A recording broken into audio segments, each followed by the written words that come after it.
हमारा प्यार के, दिल से निकाल दिहल दिल के हकदार के।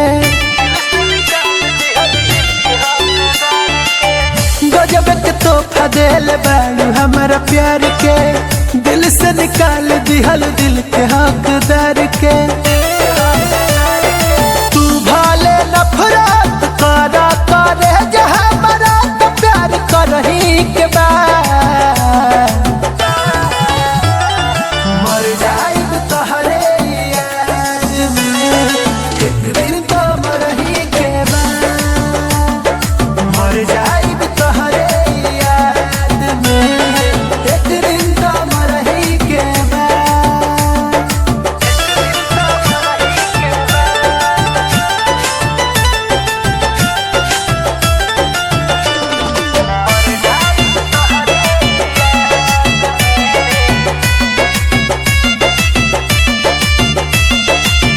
दोसर के हो गईल हमर सोझा जान हो, हमसे ढवाई ना गम के बोझा जान हो। दोसर के हो गईल हमर सोझा जान हो, हमसे ढवाई ना गम के बोझा जान हो। तोहरा तो पियवा के सेनुर लगा के डोली में अब चढ़ही के बाद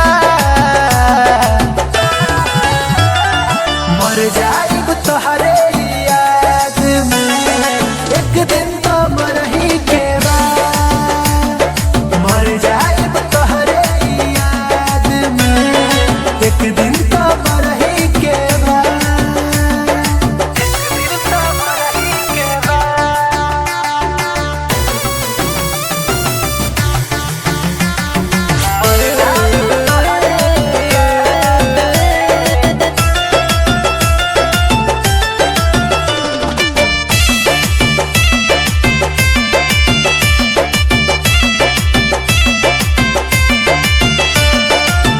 दिल टूटला के ना हो